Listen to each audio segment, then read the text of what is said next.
I have been waiting for so long to get a pair of these in. Unfortunately, they're not wearable because these are originals, but I just copped a Grail. Hey, what's good guys? My name's Chris. Welcome back to the official WearTesters.com YouTube channel. Today we got a real special one because copping shoes nowadays, damn near impossible. Even the Griffies sold out.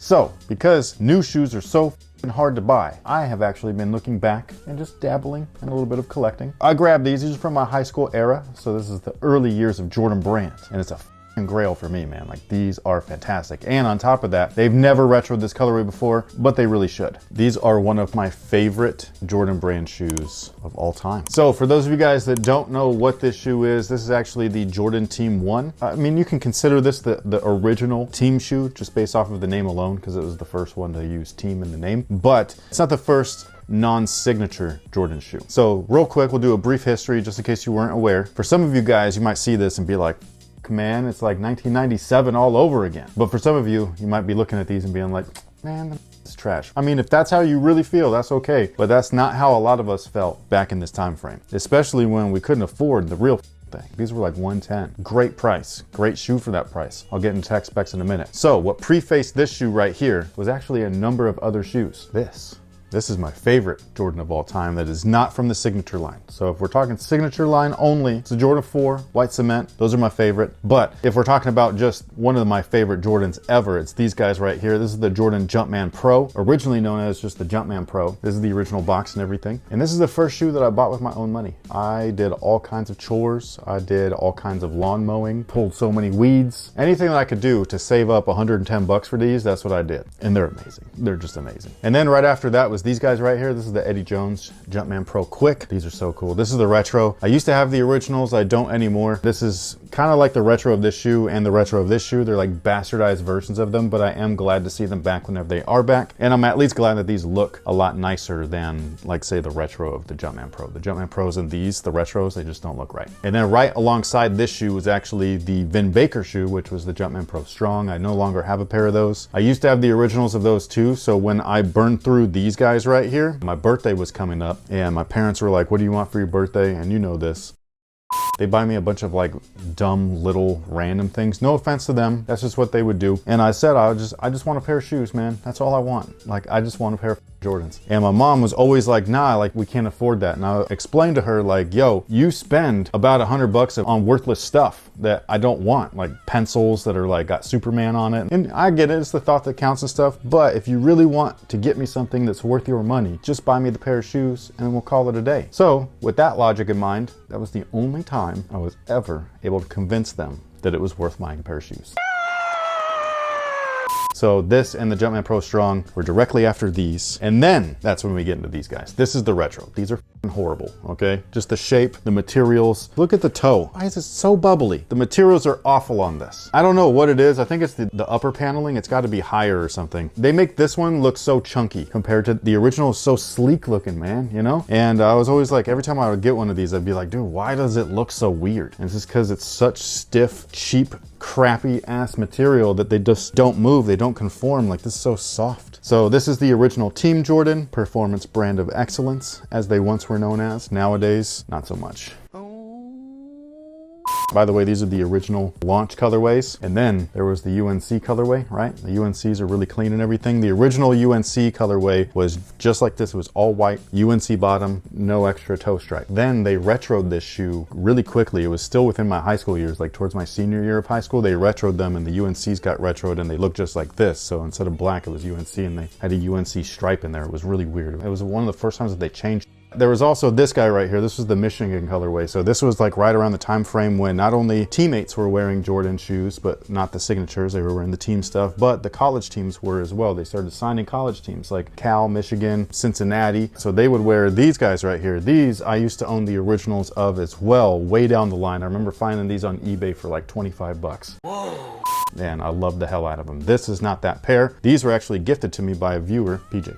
Thank you. And then after that came these. This is the Jordan Team 2. So this is the successor to this. And they're not as cool looking, gotta say. Like, I love this one. They just look so clean and everything and just sleek, all that stuff. These, they ended up trying to do a little too much, little 13, little 14 action on both of these, you know what I mean? These guys were a little bit more like the 12, just super clean, but without the weird high heel looking thing. Early days of Jordan Brand. This is my high school days. Again, all of these shoes right here retailed for like 110, maybe 120 max, whereas the game shoe, the actual flagship, was 150. So for, again, people in my era where we grew up fiending, needing the annual Air Jordan, could not get them because we were broke, you know what I mean? Like, we were just kids. And our parents were like, nah, man, we can't afford $150 shoes that you're gonna get jumped for. But this one right here, this is when they kind of opened the floodgates for a lot of people that really couldn't afford them, and now we're able to, and they were able to get their first pair of Jordans. This is a lot of people's first pair of J's, one of them. And I think it's fantastic, man. It's so good. They don't make them like they used to. They just don't, but they really should. Hell, they don't even make the actual Jordan like they used to. The retros of the original stuff, you know? Some of them are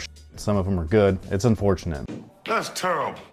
Now these are the same shoe, but this pair I bought off of eBay a while ago with the intent of restoring them. Obviously I didn't do anything to them. These ones are obliterated, they're like talking and stuff. These are dead stock. But when I got them in, the reason why I did not restore them is because I found out that the resin coating on the carbon fiber plate was cracked. There's no re-gluing that. So like, I didn't want to even really mess with it. I didn't want to waste my time. So I was at least happy just to have them in my possession. And then I ran across these and they're dead stock. And so I was like, man, it was the right price, the right time. Something to note though is that they are two different sizes. These guys right here are my normal size 9 and they fit me perfectly. These guys right here are a 9.5 just because I was just trying to restore them, so I was grabbing whatever was kind of in my size range. These are an 8.5. No intent of wearing them because they're so old, so I just grabbed whatever was there that was a good price, that was brand new. But something that I think is interesting is just the logo sizes are super different, man. And it's weird because it's only like a size or so off. Both men's sizes, but these are, I guess, smaller. So they just kind of scaled things down just a titch. That actually brings me to comparing the originals with these, is that the logos like are protruding out. Like, there's a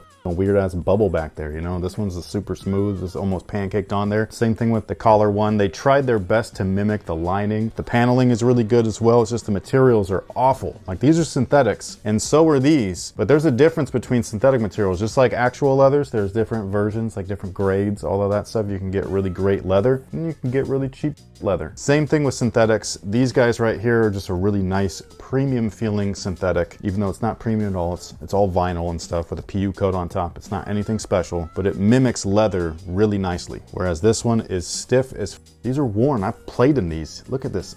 No shoe should go back to form like this. It's not an avocado.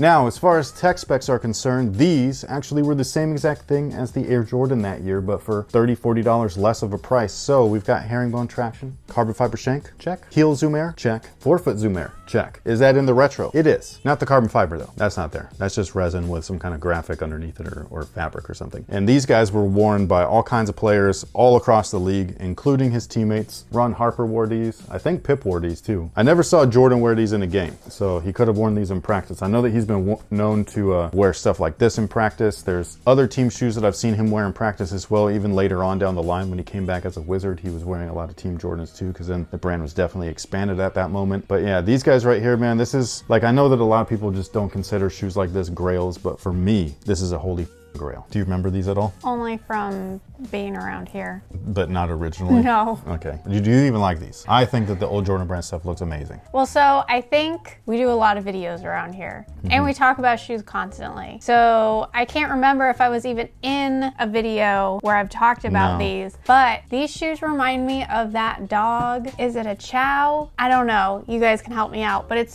the dog where there's so much skin to it that it just wrinkles down the body and pulls by its feet. Oh, you're talking about the ribs? Yes.